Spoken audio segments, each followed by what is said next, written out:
भारत सिर्फ आस्था नहीं, विश्वास है, एक अनुभूति है।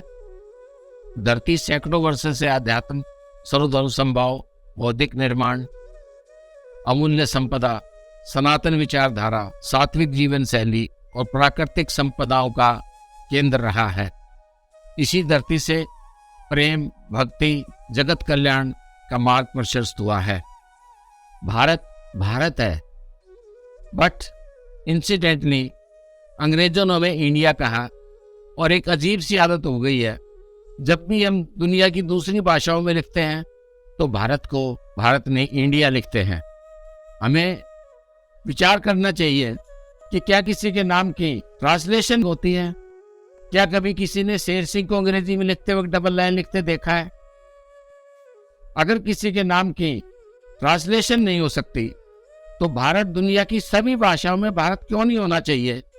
इस बात के ऊपर विचार करना चाहिए।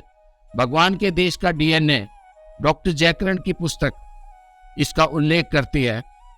अंग्रेज मुझे इंडिया क्यों कहते थे? क्योंकि वो समय अंग्रेजों का था, किंतु मैं भारत अब उनका गुलाम नहीं हूं।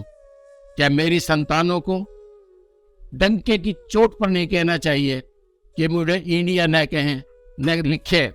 दुनिया की सभी भाषा मुझे भारत कहें और भारत का डीएनए मेरे साथ घुल-मिल पहचाने अपना डीएनए। क्या आप जानते हैं अध्यात्म का अनुवाद स्पिरिचुअल लिखा जाता है, किंतु अध्यात्म और स्पिरिचुअलिटी एक नहीं है। स्पिरिट से बना है स्पिरिचुअलिटी शब्द। अध्यात्म अध्ययन प्लस आत्मा, इन दो शब्दों की संधि से अध्यात्म बना है। अगर हम संधि विच्छेद करेंगे तो आंतरिक आत्मा के अंदर जो विचार बैठे हैं, अंतर्मन में जो विचार बैठे हैं, उनकी स्टडी करना, अपने विचारों की अंदर से स्टडी करना, उसका नाम अध्यात्म है।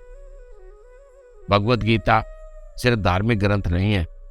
जैसे पानी को पीने लायक बनाने के लिए हम वाटर प्यूरिफायर आरओ सिस्टम का इस्तेमाल करते हैं, उसी प्रकार से विचारों को शुद्ध करने के लिए भारत का विचार शुद्धता का ग्रंथ भगवत गीता है। हम मन को देख नहीं सकते, किंतु हमारा मन हमारी पूरी बॉडी को डिक्टेट करता रहता है। इसलिए मन को कह सकते हैं कि ये हमारा सीईओ है, चीफ एग्जीक्यूटिव ऑफिसर है। वही मन हमारे को मैनेज करता है। इसी प्रकार से जैसे मनुष्य का मन मनुष्य को मैनेज करता है, पूरी सृष्टि को, पूरी ब्रह्मांड को मैनेजमेंट करने वाला है परमपिता परमात्मा। उसको हम सृष्टि का वैज्ञानिक भी कह सकते हैं, उसको हम परमात्मा भी कह सकते हैं, उसको हम भगवान भी कह सकते हैं। सृष्टि के विज्ञान की रचना करने वाले वैज्ञानिक का नाम परमात्मा है, जो पूरी सृष्टि के मैनेजमेंट को देखता है।